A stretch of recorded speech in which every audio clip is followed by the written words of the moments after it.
uma feliz Páscoa. O Senhor ressuscitou, ressuscitou verdadeiramente. Aleluia. O nosso irmão Jesus ressuscitou, venceu a morte, como disse. Este é o domingo da Páscoa. Este é o dia que o Senhor fez para nós. Este é o primeiro dia da nova criação, o primeiro dia da semana, o primeiro dia de um tempo novo. Deus que criou tudo através do seu Filho na força do Espírito Santo, hoje renovou a sua criação. Hoje recriou, redimiu, restaurou, renovou todas as coisas. Hoje apareceu para nós o novo Adão, Jesus nosso Senhor. A vida venceu a morte, podem ter certeza. A luz venceu as trevas, a graça venceu o pecado. Meus queridos irmãos, nós estamos no dia mais solene, mais santo de todo o ano. Na madrugada de hoje, nós celebramos a missa da ressurreição do Senhor, na Santa Vigília da Páscoa. E agora, com o sol já claro,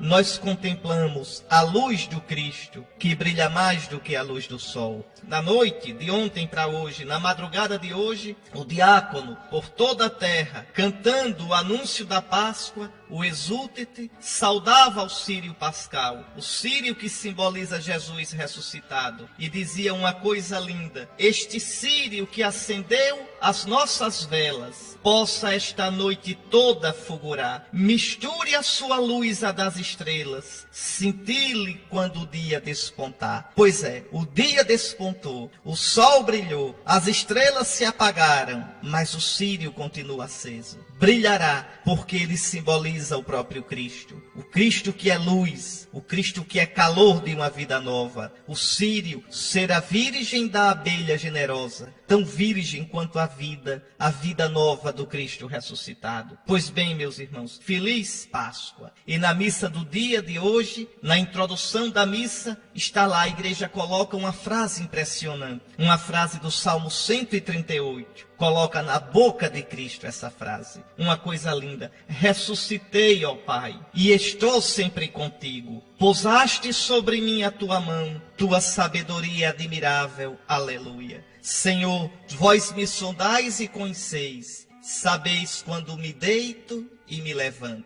Isso mesmo, sabeis, Senhor, conheceis, Pai Santo, quando me deito na morte e quando me levanto na ressurreição. Ressuscitei, ó Pai. Imaginem Cristo entrando na glória do Pai, entrando na glória do céu. Ressuscitou na madrugada do dia 9 de abril do ano 30. Ali ele foi sepultado. No dia 7 de abril ele morreu, sexta-feira santa. No dia 8 estava no túmulo. E no dia 9 de madrugada, o que aconteceu? Quem entrasse naquele sepulcro não via mais nada. E por quê? Porque de repente os lençóis murcharam. Cristo desapareceu. Para onde foi seu corpo? Para onde foi sua alma humana? Para a glória do Pai. Entraram na glória do Pai. O Pai encheu o seu Filho com o Espírito Santo e o ressuscitou. Cristo morreu no dia 7, passou no túmulo dia 8 e no dia 9 saiu deste mundo, saiu do tempo, entrou na eternidade. Para nós que ficamos era 9 de abril, para Cristo não há mais tempo. Entrou na glória eterna. E é interessante que a Sagrada Escritura descreve a chegada de Cristo. Se você pegar o Apocalipse, João descreve a glória de Deus no capítulo 4. O trono, que é o Pai, o trono no qual está sentado o Pai. Os 7 Espíritos, que simbolizam o Espírito Santo. E aí João diz, João, de modo impressionante, diz: eu vi um cordeiro, estava no centro do trono, e dos 4 seres vivos, no meio dos anciãos, estava de pé como que imolado. É Jesus, não estava lá, mas acabou de chegar. De onde vem? Vem do sepulcro, vem da grande tribulação, vem da morte, vem da sepultura e agora chega diante da glória do Pai, de pé, vitorioso, como que imolado, eternamente com as marcas da paixão, eternamente imolado por nós. Está lá, Apocalipse capítulo 5, versículo 6. Isto aconteceu no céu hoje. Isto acontece no céu para sempre. É assim que Jesus está. Então vi um cordeiro, estava no centro do trono, reina com o Pai. É Deus com o Pai. E dos 4 seres vivos no meio dos anciãos. Os 4 seres vivos que simbolizam toda a vida do mundo, todos os seres vivos do mundo. Os 24 anciãos que simbolizam o Antigo e o Novo Testamento. 12 anciãos simbolizando o povo de Israel segundo a carne, mais 12 anciãos simbolizando a igreja. Estava de pé, vitorioso como o que imolado. E que visão impressionante! O cordeiro tinha 7 chifres e 7 olhos. Isso aqui é tudo figurado, não dá para a gente imaginar. O chifre, na Sagrada Escritura, para os povos antigos, simbolizava a força, o poder. Lembre que o chifre nos animais é uma arma. O chifre é a arma para atacar e para se defender. Em geral, são os animais machos que têm os chifres maiores. Por quê? Para lutar pela fêmea e assim perpetuar a espécie. Então é símbolo de força, de liderança, de poder. Tinha 7 chifres. 7, a plenitude. Esse Cristo ressuscitado, o nosso Salvador que vimos humilhado, destruído, esmagado, homem de dores na cruz. Agora tem a plenitude do poder, o cordeiro de 7 chifres. Mais ainda, tinha 7 olhos, ou seja, ele agora tudo vê, tudo penetra, nada escapa do seu julgamento, nada escapa do seu olhar. Tem a plenitude da sabedoria, porque no Espírito Santo ele perscruta, na força do seu Espírito Santo que agora o enche, ele perscruta e vê todas as coisas. O cordeiro tinha 7 olhos, que são 7 Espíritos de Deus, enviados por toda a terra. Eis aqui o nosso Senhor, eis aqui o nosso Salvador. Que visão belíssima do Apocalipse, que visão, meus irmãos, cheia de consolação para nós, que vimos o nosso Salvador destruído da cruz. Depois ainda um outro texto do Apocalipse, porque vale a pena a gente olhar Jesus na glória agora, depois de tanta dor, depois de tanta miséria que nós vimos na sua cruz. Eu, João, diz o Apocalipse, vosso irmão e companheiro na tribulação. Que tribulação? Essa dessa vida. Essas tribulações que nós vivemos. Veja, eu, João, vosso irmão e companheiro na tribulação, e também no reino e na constância em Jesus. Eu encontrava-me na ilha de Pátimos, por causa da palavra de Deus. João estava preso. Me encontrava lá por causa do testemunho de Jesus. Pois bem, no dia do Senhor, o que é esse dia do Senhor? É o domingo. Dies Domini, Dominica, domingo. Eu estava no domingo, na ilha de Pátimos. Entrei em êxtase, no Espírito, e ouvi atrás de mim uma voz forte como trombeta. O que vês, escreve-o no livro e envia-o às 7 igrejas. O que são essas 7 igrejas? 7 quer dizer plenitude. Envia a igreja toda, a nossa mãe católica. Envia a igreja o que eu vou dizer. É Jesus vivo. Quem é esse que está falando? Olha aqui. Então voltei-me para ver a voz que me falava. E ao voltar-me, vi 7 candelabros de ouro. Os 7 candelabros significam a igreja. Jesus está vivo no nosso meio. Nunca mais vai nos deixar, meus irmãos. Esse Jesus que a gente viu coroado de espinhos, agora é coroado de glória para sempre. Está à direita do Pai no céu, diante do trono, mas está no meio da sua igreja. Não nos deixa nunca. Não nos abandona nunca, nunca. Repare como João se impressiona. Antes de entrar nas leituras da missa, eu estou comentando isso com vocês, porque o Apocalipse nos mostra o que acontece no céu. O Apocalipse nos mostra o que aconteceu com o nosso Jesus agora. Não guardem na memória só o Jesus morto. Ele está vivo, vivo. Olha aqui, no meio dos candelabros, havia alguém semelhante ao Filho de Homem. É Jesus. Vestido com uma túnica comprida e com uma faixa de ouro em volta do peito. A túnica comprida é a túnica do sacerdote. Ele é o verdadeiro sacerdote. A faixa de ouro é porque ele é rei. Ele é o nosso rei. Rei dos judeus, rei do universo. Sua cabeça e seus cabelos eram brancos como lã alvejada, igual à neve. Por que o cabelo branco de Cristo? Porque ele é eterno. O seu reino não terá fim. Bem que o anjo tinha dito a Maria, o seu reino não terá fim.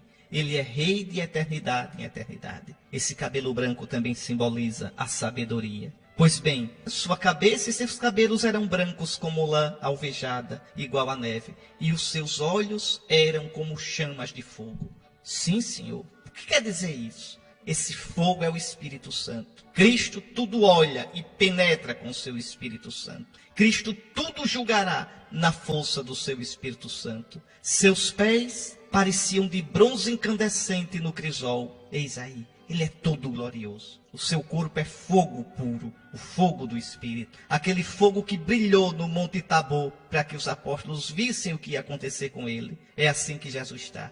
E sua voz era como o fragor de águas torrenciais. Imagine uma cachoeira enorme. A voz dele era assim, como o trovão. Na mão direita tinha 7 estrelas. De sua boca saiu uma espada afiada. Essas estrelas também são a igreja, que está nas mãos dele. A sua palavra é uma espada que julga, uma espada de 2 gumes. E seu rosto era como o sol no seu brilho mais forte. Quem pode encarar o Cristo? Quem pode agora, os seus inimigos, vocês imaginem, meus irmãos, aqueles que são inimigos de Deus. Vocês imaginem aqueles que, antes de ontem, na Sexta-feira Santa, passaram o dia bebendo cerveja e comendo carne, nos bares, bebendo e comendo churrasquinho. Vocês imaginem aqueles que passaram pecando a Sexta-feira Santa, profanando, cristãos de nome, pagãos de vida, profanando o nome de Jesus. Imaginem os que vivem no pecado, imaginem os que zombam de Cristo, quando um dia estiverem diante dele, cujo rosto brilha mais do que o sol ao meio-dia. Quando estiverem diante dele, que tem os olhos de fogo para ser examinados. Quando virem os seus pés, suas mãos de bronze incandescente. Quando escutarem o julgamento, a sua voz, mais forte do que as águas torrenciais. Imaginem. Vamos ver a força desses fanfarrões. Vamos ver o desprezo deles, onde os levou. E João diz, ao vê-lo, caí como morto a seus pés. Veja, caiu apavorado, como nós ficaremos um dia. É o Senhor, meus irmãos, e não se brinca com o Senhor. É o Santo, é o Deus Santo, Deus forte, Deus imortal. É o nosso Jesus vitorioso, é o nosso Jesus ressuscitado. João diz, ao vê-lo, caí como morto a seus pés. Mas ele pôs sobre mim a sua mão direita e disse, ele vai dizer, se Deus quiser, vai dizer para nós também um dia, não tenhas medo. Eu sou o primeiro e o último. Por que o primeiro? Porque tudo foi feito através dele. Por que o último? Porque tudo foi feito para ele. Tudo terminará nele. Ele é o juiz de tudo. Não tenhas medo. Eu sou o primeiro e o último, aquele que vive. Cuidado com essa palavra vive. Ele vive, não é essa vidinha nossa não, viu? Ele é o vivente, é o que tem a vida, ele é a fonte da vida. Dele vem toda a vida. Ele tem a vida plena, total, eterna, infinita, absoluta. Eu sou aquele que vive. Estive morto e nós vimos, Senhor. Nós te vimos morto, mas agora estou vivo para todo sempre. Eu tenho as chaves da morte e da morada dos mortos. Tenho na minha mão, a morte acabou. Se está na minha mão, eu faço o que quiser com ela. Eu tenho as chaves da morte e do inferno. Acabou-se. Eu venci. Eu venci. Eu sou o mais forte que amarra o forte. O mundo era a casa do diabo. E ele cuidava do que era dele muito bem, levando o homem ao pecado, à violência. Mas eu vim e amarrei o forte. Eu sou o mais forte, que vence o forte e o despoja. Está vendo, meu irmão? É por isso que eu disse, feliz Páscoa. Feliz dia da Páscoa. O nosso irmão Jesus ressuscitou verdadeiramente. Aleluia. E a igreja no dia de hoje, na oração da missa, diz, ó Deus, por vosso Filho unigênito, vencedor da morte, abristes hoje para nós as portas da eternidade. Cumpre-se o profeta Isaías. Jesus é a chave da casa de Davi. Fecha e ninguém pode abrir. Fechou o inferno. Abre e ninguém pode fechar. Nos abriu o céu. Portanto, concedei, ó Deus, que celebrando a ressurreição do Senhor, renovados pelo vosso Espírito, o Espírito que Jesus recebeu no dia da ressurreição, o Espírito no qual o Pai ressuscitou Jesus, e esse Espírito Jesus derramou sobre nós, concedei que, renovados pelo vosso Espírito, ressuscitemos na luz da vida nova. Esses são os pensamentos da igreja no dia de hoje, meus queridos irmãos. Está aí, meus irmãos, Pedro, o primeiro Papa, o primeiro chefe da igreja, Aquele Pedro covarde, agora cheio de coragem, cheio de força, cheio do Espírito Santo, pregando na casa do centurião Cornélio. Essa leitura de hoje resume tudo o que Jesus fez por nós. Veja, vamos pegar aqui versículo por versículo. Pedro tomou a palavra e disse: vós sabeis o que aconteceu em toda a Judeia, a começar pela Galileia. Jesus começou a pregar na Galileia e morreu na Judeia, em Jerusalém. Vós todos sabeis, Jesus não é uma lenda. Lenda é Buda. Quer dizer, Buda existiu, mas as histórias dele são lenda. Então, lenda são os mitos dos orixás. Aqui não. Aqui é histórico. Vós sabeis o que aconteceu. É público. Os judeus sabem, os romanos sabem, os inimigos de Jesus sabem. Vós sabeis o que aconteceu depois do batismo de João. O que foi que houve? João batizou Jesus. E Jesus de Nazaré, ungido por Deus com o Espírito Santo e com poder. Atenção para esse modo de falar, é o modo próprio dos judeus. Ungido com o Espírito Santo e com poder. Quer dizer, ungido com o poder do Espírito Santo. É a mesma coisa, né? O Espírito é a mesma coisa que o poder. É como Jesus quando diz a Nicodemos: quem não nascer da água e do Espírito, é o modo de falar dos judeus. Quer dizer, quem não nascer da água, que é símbolo do Espírito. Quer ver outro exemplo? Aquele que for perseguido por causa de mim e do Evangelho, não são duas coisas. Quer dizer, por causa do meu Evangelho, por causa do Evangelho que sou eu. Então, quem não nascer da água e do Espírito, quem não nascer da água na qual está presente o Espírito, na água que é símbolo do Espírito. Então, Jesus foi ungido com o Espírito Santo e com poder. Jesus foi ungido com o Espírito Santo de poder, ou com o poder do Espírito Santo. Então, é um modo semita, quer dizer, um modo próprio de se expressar dos orientais, dos judeus. Pois bem, quando é que esse Jesus foi ungido por Deus com o Espírito Santo e com poder? Ora, Jesus já nasceu na força do Espírito Santo. Lembre da palavra de Gabriel a Maria: o Espírito virá sobre ti, o poder do Altíssimo te cobrirá com a sua sombra. Olhe novamente: o Espírito virá sobre ti, o poder te cobrirá. O Espírito de poder, o poder é o Espírito. Então, a humanidade de Jesus é santíssima, já é ungida pelo Espírito. Mas depois, no Jordão, Jesus recebe uma segunda unção para começar a missão pública dele. A missão dele começa na encarnação, no seio de Maria, e começa na força do Espírito. Mas a missão pública, ele se manifesta a Israel depois do batismo de João. Aí João vai ser preso, a voz vai se calar, para que a palavra, o verbo que é Jesus, comece a missão pública dele. Então aí Jesus recebe uma segunda unção. Mas a grande unção é no dia de hoje, é na ressurreição. Eu vou falar dela daqui a pouco. Então, Pedro recorda: como Jesus de Nazaré foi ungido por Deus com o Espírito Santo e com poder. E aí nessa força do Espírito, olhe, ele andou por toda parte, fazendo o bem e curando a todos os que estavam dominados pelo demônio, porque Deus estava com ele. Claro, Jesus está cheio do Espírito Santo, o Espírito do Pai, o Espírito de Deus. São Lucas diz que saía dele uma força que a todos curava. Essa força é o Espírito Santo. Lembre de Lucas 4, Jesus na sinagoga de Nazaré: o Espírito do Senhor repousa sobre mim. Repousa, está nele. Porque o Senhor me ungiu, quando? No Jordão, para levar a boa nova aos pobres, para fazer com que os cegos vejam, os coxos andem, para proclamar o ano da graça do Senhor, o dia da vingança do nosso Deus. Que vingança? A vingança contra o pecado. Como é que Deus se vinga do pecado? Amando. Como é que Deus se vinga do pecado? Dando o seu filho, dando a vida. Só o amor vence o pecado. É isso que São Pedro diz aqui. Jesus, cheio do Espírito Santo, passou fazendo bem e curando a todos os que estavam possuídos, dominados pelo demônio. Eu disse que Jesus é o mais forte que veio amarrar o forte.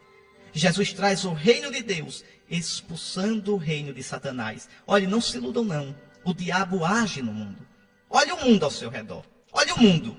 A droga, o adultério, a imoralidade, a prostituição. Aqui tem povoados em Sergipe, em que rapazes e moças se dão em prostituição. Essa gente aqui de Aracaju para ir para povoados aqui vizinhos, interior, que é shopping de prostituição, menores de idade, menores. Veja, e você diz que o diabo não existe? Você diz que o diabo não existe diante da incredulidade? Na França se estava expondo a obra de arte, entre aspas, de um artista, entre aspas, que colocou um crucifixo dentro da urina dele. Urinou, encheu um recipiente de urina, colocou dentro um crucifixo. E você diz que o diabo não existe? Você vê na Sexta-feira Santa, aqui na cidade como Aracaju. Eu vi também no interior. Vi na entrada de Laranjeiras. As pessoas bebendo, comendo carne na Sexta-feira Santa. E você diz que o diabo não existe? Você vê a injustiça, a desumanidade. Você vê até os ministros de Deus, às vezes, escandalizando e caindo feio. E você diz que o diabo não existe? Jesus é claro, o príncipe deste mundo é Satanás. O príncipe deste mundo é Satanás. Mas Jesus diz, o príncipe deste mundo está julgado. O dono do mundo não é o Satanás, é Deus. Mas quando o homem pecou, entregou o seu coração a Satanás. Não brinquem com isso. Existe uma luta no nosso coração. Uma luta, e você sabe que existe. Olha a sua vida.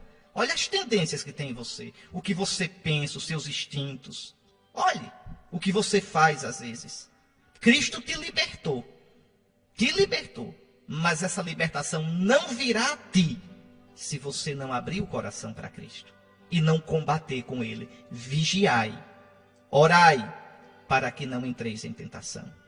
Vigiai comigo orando. Unidos a mim. Sempre orando.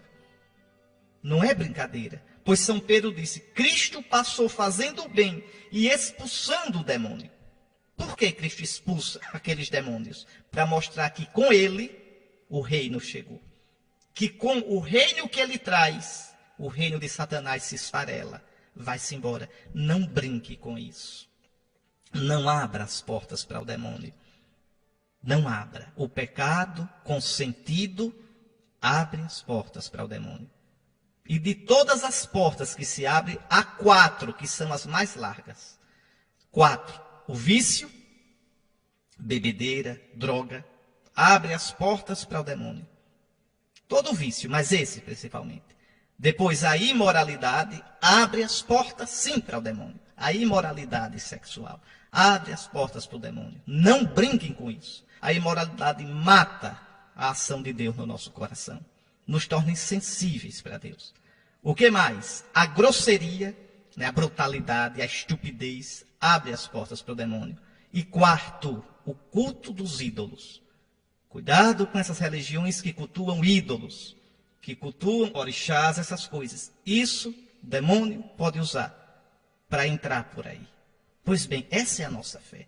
Nada que cultue crendice, e ainda há muita crendice por aqui. Não é? Nós somos cristãos, mas ficaram as influências das religiões primitivas, africanas, das religiões indígenas, que têm algumas coisas de boa intenção, bonitas, mas tem também uma face, tá certo, que não é correta. Pois bem, cuidado.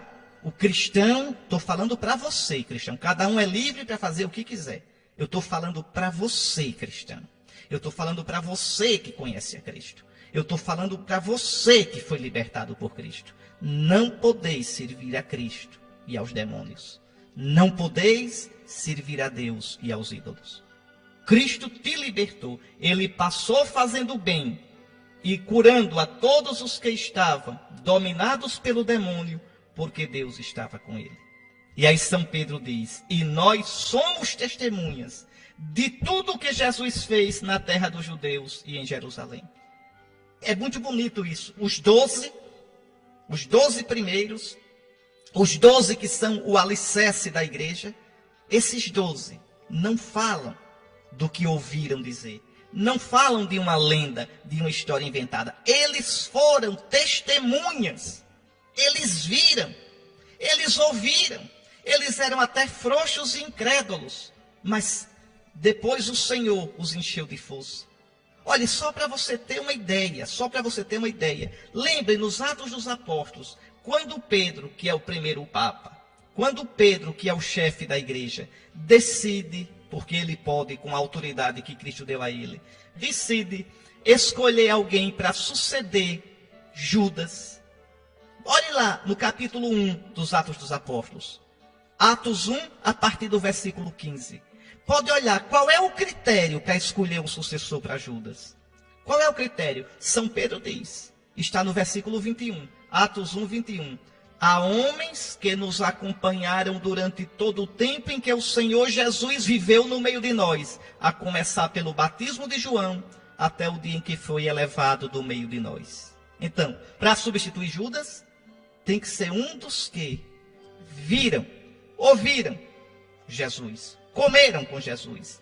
Veja, que estavam lá desde o batismo de João, desde o começo até a ascensão. Porque a nossa fé não se fundamenta numa lenda, numa história de Trancoso. É real, meus irmãos, é real. Jesus realmente esteve entre nós. Deus nos visitou. Jesus realmente passou fazendo bem. Fez milagres, multiplicou os pães. Jesus realmente ressuscitou mortos, expulsou demônios, fez milagres sobre a natureza, como acalmar uma tempestade, andar sobre as águas. Jesus curou doentes. Eis aqui o nosso Senhor. E então São Pedro diz, nós somos testemunhas de tudo o que Jesus fez na terra dos judeus e em Jerusalém. Eles o mataram, pregando numa cruz. Mas Deus o ressuscitou no terceiro dia. Que coisa linda. Veja, eles o mataram. Eu meditei várias vezes sobre isto nesta Semana Santa. Os judeus mataram Jesus. E os discípulos também mataram Jesus, porque foi um de nós, foi Judas quem o entregou. Então nós também somos culpados. E os pagãos também mataram Jesus, porque foi Pilatos o executou. Foi Pilatos quem o condenou. Tanto que Jesus foi crucificado como romano. Jesus foi crucificado com os instrumentos romanos. Judeu não crucifica, judeu apedreja. É interessante, não sei se você notou, que na paixão de Cristo, segundo João, que nós ouvimos na Sexta-feira Santa, Pilatos quer soltar Jesus, e Pilatos diz, tomai-o vós mesmos, julgai Jesus. Então os judeus dizem, nós não podemos condenar ninguém à morte. E por que não pode? Porque os romanos tinham tirado essa autoridade dos judeus. Então, só tu, Pilatos, é que podes julgar Jesus e condená-lo. Aí João diz, eles disseram isso para cumprir o que Jesus tinha dito, falando de que morte iria morrer. O que quer dizer isso? É que se os judeus matassem Jesus, Jesus não seria crucificado. Jesus seria apedrejado. Então, como foram os romanos que condenaram Jesus e executaram, então a execução foi a cruz. E Jesus tinha predito que morreria na cruz. Então veja, todos somos culpados pela morte de Cristo. Nós matamos Jesus. Aí São Pedro diz, mas Deus o ressuscitou no terceiro dia. Está vivo, meus irmãos. Agora olha aqui, concedendo-lhe manifestar-se não a todo o povo, mas às testemunhas que Deus havia escolhido. A nós que comemos e bebemos com Jesus, depois que ressuscitou dos mortos. Isso mesmo. Pilatos nunca iria ver Jesus ressuscitado. Os judeus descrentes nunca iriam ver. Não, Jesus agora, entenda, saiu desse mundo. Jesus está na glória do Pai. Só pode ver Jesus aquele a quem ele se deixar ver. E ele só se deixa ver àquele que crê. Os pagãos de ontem e de hoje jamais poderão ver Jesus. Quem passou a Sexta-feira Santa tomando cerveja, quem passou na sua praia, na sua rede, na fazenda, comendo carne, nunca verá Jesus. Não. Mas nós sim, nós experimentamos Jesus. Nós sabemos que Jesus está vivo. Nós o experimentamos vivo no nosso coração. É uma certeza tão grande que ninguém pode tirar do nosso coração. Com a graça de Deus, a gente daria a vida para testemunhar isso. Pois bem, Deus permitiu, concedeu que ele aparecesse não a todo o povo, porque entendam, não são as pessoas que veem Jesus. Não é como uma pessoa que vai passando e eu digo, eita, é fulaninho ali. Não, eu não posso dizer isso com Jesus. Eita, Jesus ali aparecendo aos discípulos. Não, só pode ver Jesus aquele a quem Jesus se faz ver. Olha como diz a leitura, Deus concedeu-lhe manifestar-se não a todo o povo. É ele que se manifesta, é ele que aparece, é ele que se faz vir. Se tu creres, verás a glória de Deus. Eu sei que você que está me ouvindo já viu Jesus, como eu já vi Jesus. Sim, nosso coração diz com toda certeza, ele está vivo, ele é Senhor. E quem nos convence disso é o Espírito Santo de Jesus. Veja como é bonita a Escritura. Por isso Pedro diz, a nós. Então Deus concedeu que ele seja visto, não por todos, mas por nós, que comemos e bebemos com ele. Aí está. Primeiro os apóstolos que comeram e beberam com Jesus ressuscitado, mas você também comeu. E a cada domingo come e bebe com Jesus ressuscitado na Santa Eucaristia. É muito bonita essa palavra, é muito bonita. E Jesus nos mandou pregar ao povo e testemunhar que Deus o constituiu juiz dos vivos e dos mortos. Está aí. Ele agora é Senhor. Ele agora é juiz. Todos os profetas dão testemunho dele. Todo aquele que crê em Jesus recebe em seu nome o perdão dos pecados, a salvação. É crer em Jesus, ser batizado em Jesus, entrando na igreja de Jesus, que é o seu corpo, e aí vivendo a vida de cristão, comungando com Jesus na Eucaristia, comungando com os irmãos no amor fraterno, na espera do Senhor, até que ele venha em glória. Está aí, meus irmãos, a nossa fé. Está aí o anúncio do dia de hoje. Está aí a alegria da Páscoa. Está aí Pedro anunciando a Cornélio e a sua família a salvação. Nessa salvação nós vivemos. Nesta salvação nós esperamos. Nesta salvação nós cremos. Por isso que eu já lhes disse tanto, e repito mais uma vez, feliz Páscoa. O nosso Salvador Jesus ressuscitou verdadeiramente. Vamos agora rezar o salmo de meditação, o salmo responsorial da missa de hoje, que é o salmo pascal por excelência. Só para você ter uma ideia, nós padres, os religiosos, os bispos, os monges, rezam esse salmo todo domingo. Todo domingo. Quando ele não vem na oração da manhã, vem na oração do meio-dia. É Jesus falando. A mão direita do Senhor fez maravilhas, a mão direita do Senhor me levantou. Não morrerei. Ao contrário, viverei para cantar as grandes obras do Senhor. Este é o dia que o Senhor fez para nós. Alegremo-nos e nele exultemos. Este é o dia, dia com D maiúsculo, o dia do Senhor, o dia da ressurreição. Está aí o desafio que São Paulo nos faz, que a palavra de Deus nos faz. Nós ressuscitamos com Cristo. Como é essa ressurreição com Cristo? Isso é verdade? Isso é só um modo de falar? Essa ressurreição é espiritual? Como é isso? Espiritual nada. Isso é de verdade mesmo, é real. É real, não é uma metáfora. Veja, Cristo está vivo, glorioso, cheio do Espírito Santo. O Pai ressuscitou Jesus, derramando sobre ele o Espírito Santo. Este Espírito Santo, que é a energia, a vida, a glória, o poder de Deus, que agora está em Cristo ressuscitado, Jesus nos dá de verdade. Como? Na água do batismo. Eu já lhe disse tantas vezes, aquela água é símbolo do Espírito Santo. Então, quando você foi lavado, mergulhado naquela água, você morreu com Cristo. De verdade. A sua humanidade velha morreu. Fica a ferida, a concupiscência, a tendência ruim. Mas você não é mais inimigo de Deus. Você agora tem uma vida nova. Mergulhado naquela água, saído dela, você atravessou o mar vermelho da morte, o mar vermelho do pecado. Você já é uma nova criatura. Todo aquele que está em Cristo é uma nova criatura. Passaram as coisas antigas, eis que tudo se fez novo. Então, tu és agora cristão, tu és de Cristo, tu és ressuscitado com Cristo.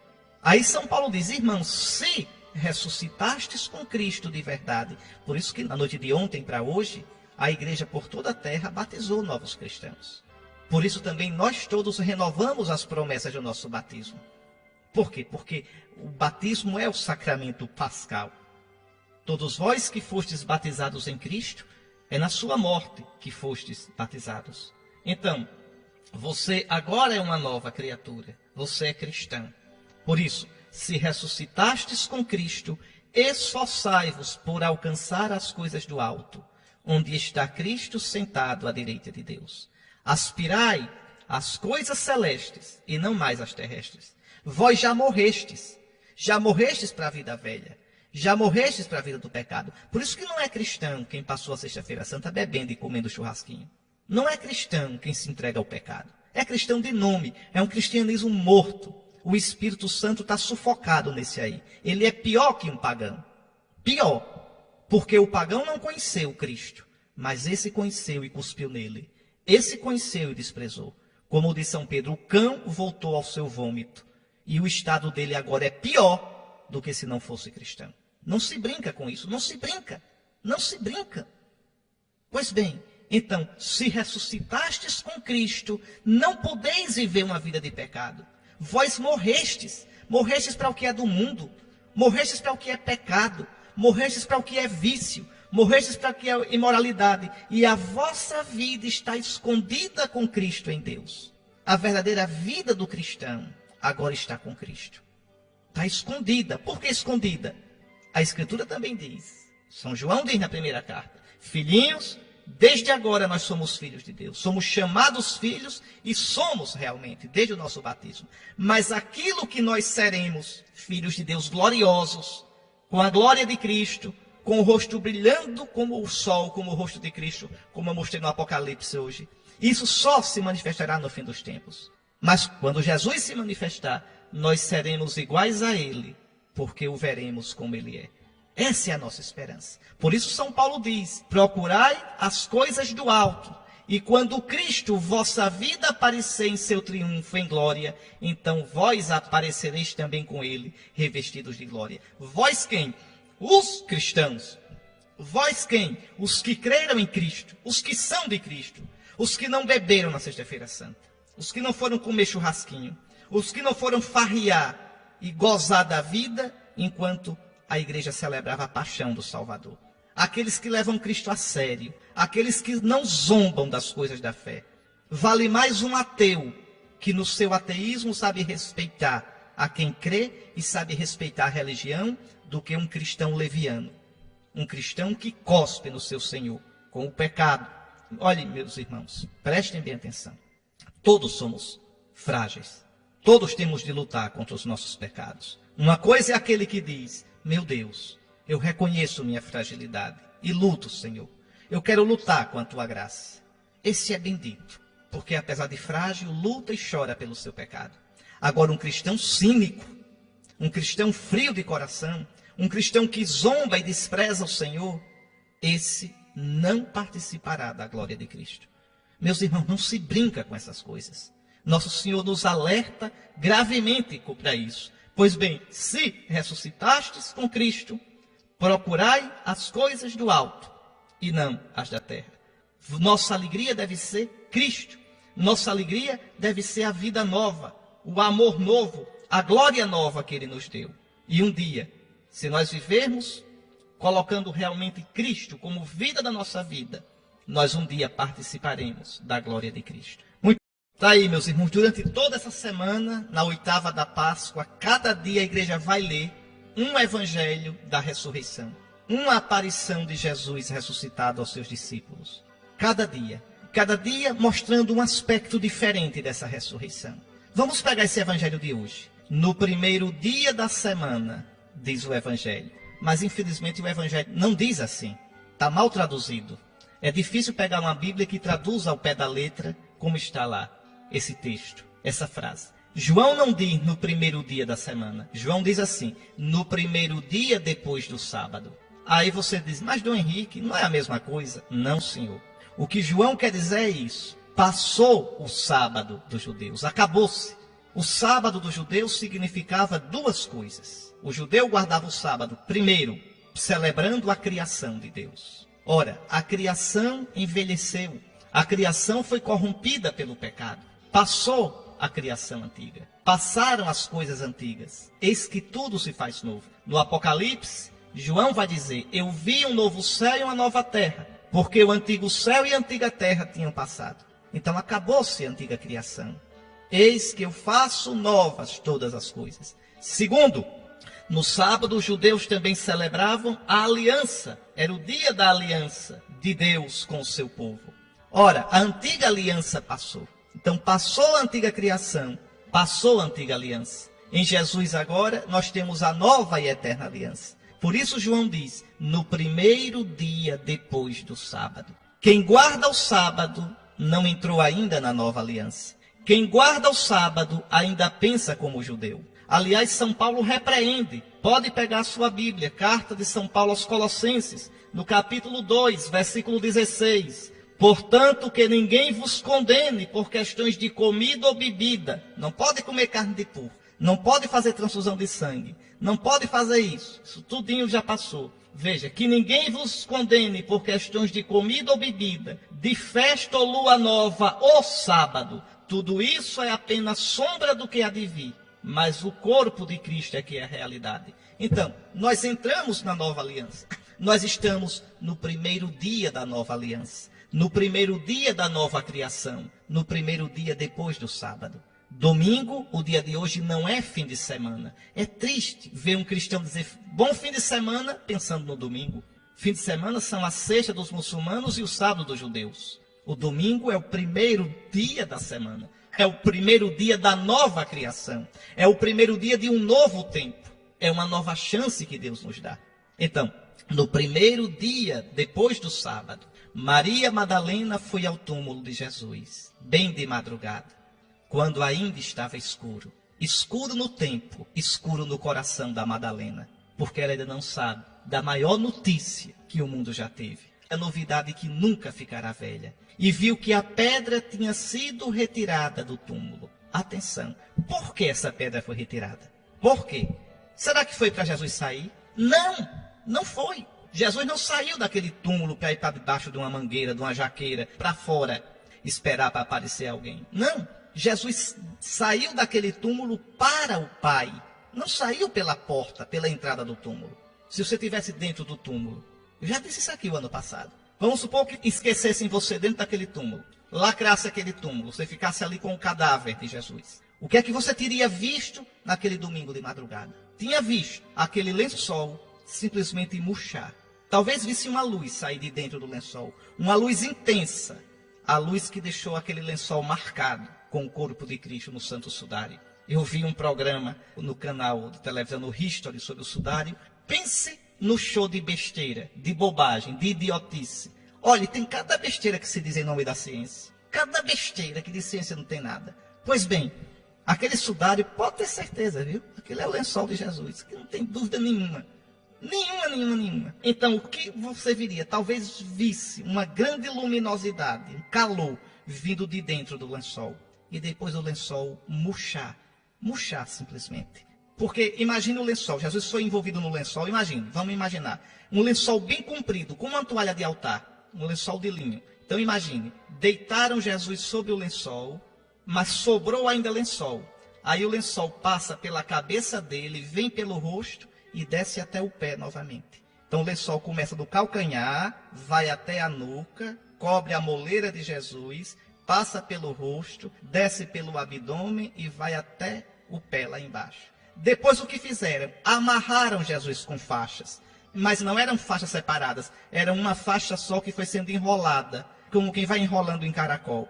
Enrolaram Jesus com uma faixa. E em cima, preste ainda atenção nisso. Em cima do rosto colocaram um sudário. Aquilo que a gente chama de sudário de Turim não é o sudário, é o lençol. O lençol. O que é o sudário? Sudário é um lenço. Sudário vem de suor. O sudário é o pano para enxugar o suor. Colocaram um sudário, um lençozinho quadrado, sobre o rosto de Jesus.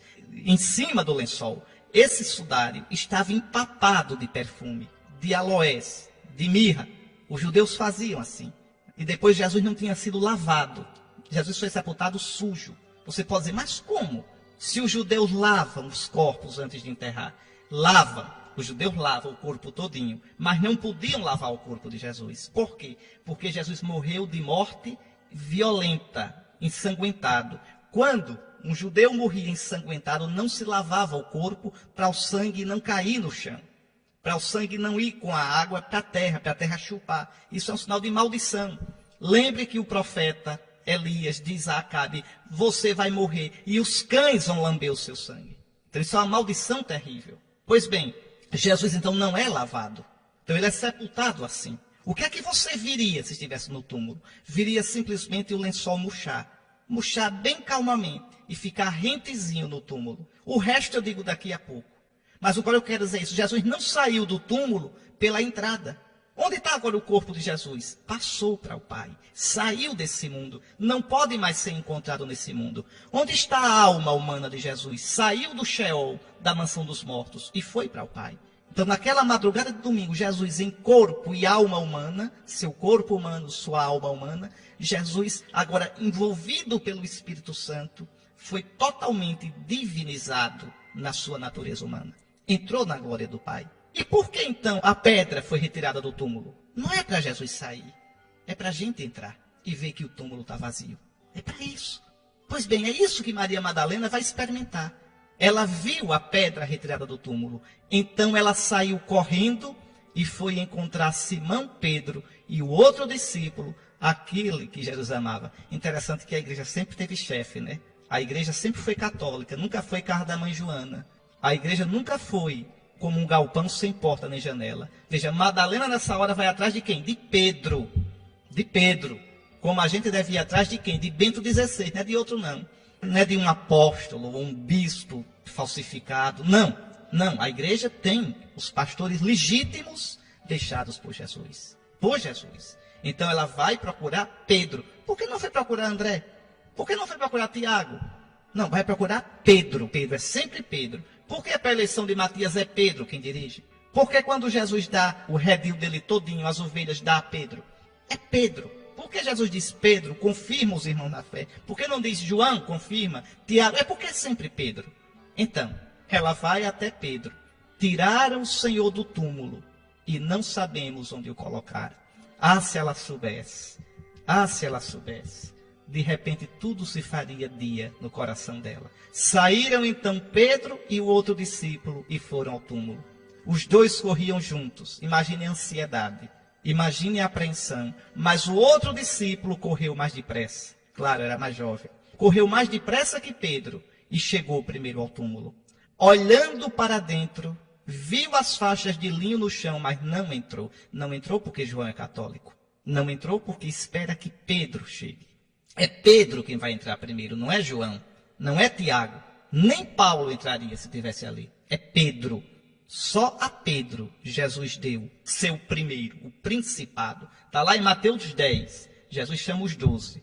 Primeiro Simão, também chamado Pedro. É o primus, é o que tem o primado. Pois bem, ele olha, mas não entra. Viu as faixas de linho no chão. Eu explico já isso, mas não entrou. Chegou também Simão Pedro, que vinha correndo atrás e entrou no túmulo. E o que ele viu? Aqui é uma coisa misteriosa, que se discute tanto sobre isso. Viu as faixas de linho deitadas no chão, e o pano que tinha estado sobre a cabeça de Jesus, não posto com as faixas, mas enrolado no lugar à parte. Então entrou também o outro discípulo que tinha chegado primeiro ao túmulo. Ele viu e acreditou. Aqui temos o mistério. O que ele viu? Ele viu a faixa, o lençol no chão. E viu o sudário, o paninho que tinha coberto o rosto, dobrado no lugar à parte. E por que ele creu quando viu isso? Veja, aqui é muito complicado para traduzir o que realmente eles viram. Segundo muitos estudiosos, e eu tenho em casa um estudo sobre isso muito interessante, se você vai olhar o grego direitinho, você pode interpretar assim. E para mim foi isso que eles viram. Quando diz aqui, olha, eles viu as faixas de linho deitadas no chão. Essa faixa de linho que ele está falando aqui é o lençol que cobriu Jesus com aquela faixa perpendicular, encaracolada que eu lhe disse. O que eles viram? O que significa deitado no chão? Na pedra onde Jesus foi colocado, esse lençol não estava desarrumado, como quando a gente se levanta e deixa a cama por fazer. Não, ele estava espalmado. Esse deitado no chão quer dizer, estava espalmado. Estava como uma cama arrumada, todo encostadinho no chão. Ou seja, ninguém saiu dali. Ninguém saiu como a gente quando se levanta. Não. É como se ninguém tivesse estado ali. É como se aquele lençol só tivesse murchado, bem arrumadinho. É isso que João viu. E o sudário, o lençozinho, dobrado no lugar à parte. olhando direitinho no grego, não é dobrado. O que João quer dizer é isso? Ele estava numa posição diferente. E qual era essa posição? Ele não estava como o lençol estava, espalmado, todo arrumadinho. Não, ele ficou como uma máscara engomada, ele ficou armado. E por quê armado? Porque, veja, estava envolvendo o rosto de Jesus e estava cheio de aloés e de mirra. Imagine, quando Jesus ressuscitou, certamente com o calor da ressurreição, aquilo ficou duro, engomado. Aquilo ficou quase como uma máscara engomada. Imagine a cena, o que João viu, o que Pedro viu. O lençol bem deitado sobre o túmulo, com as faixas, e em cima, na parte do rosto, o lençozinho mais arrumadinho, mais engomado, como se tivesse dobrado de um modo diferente. Ou seja, Jesus não foi tirado dali. Jesus não se levantou dali para sair. Jesus não foi roubado. Ele viu e creu. Ele viu os lençóis e creu no que não viu. Cristo ressuscitou. Está aí. Alguma coisa ali houve diferente.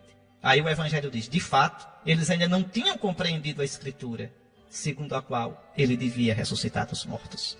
Então, essa fé que começa aí no túmulo, ela vai ser fortalecida e confirmada quando Cristo vier ao encontro deles e eles virem Jesus ressuscitado. Está aí, meus irmãos. Por isso a nossa alegria no dia de hoje. O túmulo está vazio, Jesus ressuscitou.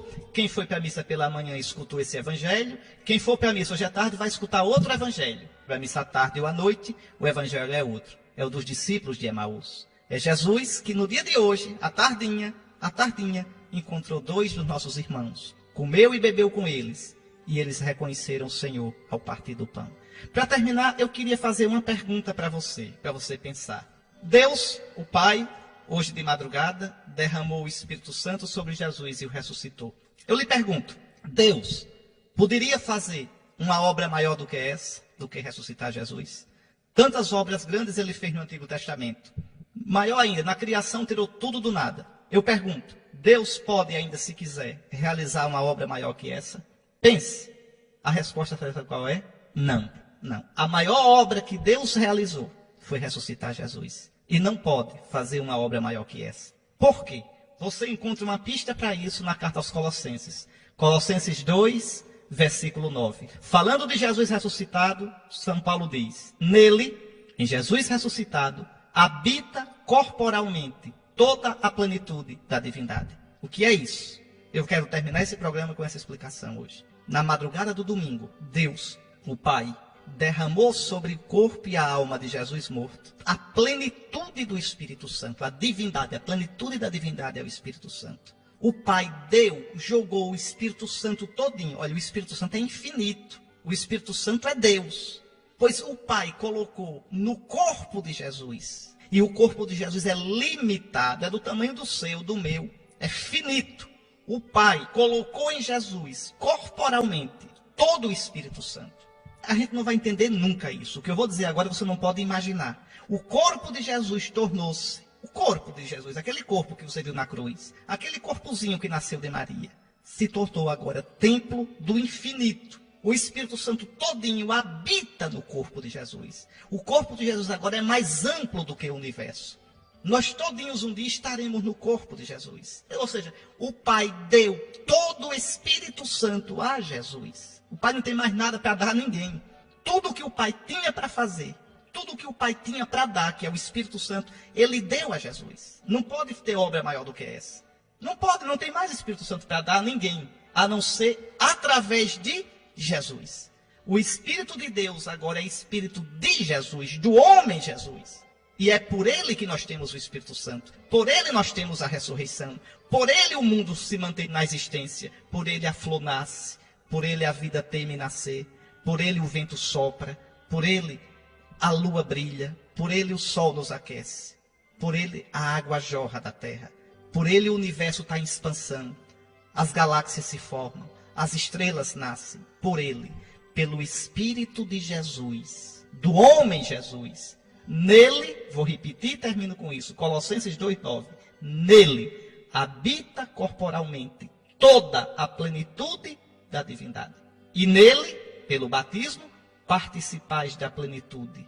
Nele que é a cabeça da igreja. Tá aí, meus irmãos. Feliz Páscoa, viu? O nosso irmão Jesus ressuscitou. O mundo está salvo. Nós estamos salvos. Basta que nos abramos pela fé e pela vida para acolher essa salvação que nos é dada nos sacramentos da igreja, que são os sacramentos de Cristo. Uma boa Páscoa. Muito bem, meus irmãos, renascidos em Cristo, ressuscitado pelo batismo, irmãos cheios do Espírito Santo, porque batizados no Espírito de Cristo e confirmados no Espírito de força de Jesus, alimentados com o corpo e o sangue de Jesus morto e ressuscitado. Parabéns para você, que é nova criatura. Parabéns para nós, renascidos em Cristo, certos de que morreremos com Cristo e ressuscitaremos na ressurreição dele. Parabéns para você, que participa da plenitude de Cristo. Uma feliz Páscoa para você. Uma feliz oitava de Páscoa. De hoje até domingo que vem, nós temos o dia da Páscoa. A oitava da Páscoa é como um dia só. E depois 50 dias para cantar aleluia ao nosso Deus. Aleluia quer dizer louvai o Senhor. Louvai o Senhor pela obra que Ele fez. E agora de todo o coração, eu dou a você e a sua família a bênção. O Senhor esteja convosco. Bendito seja o nome do Senhor, agora e para sempre. O nosso auxílio está no nome do Senhor, que fez o céu e a terra. Abençoe-vos o Deus Todo-Poderoso, Pai, Filho e Espírito Santo.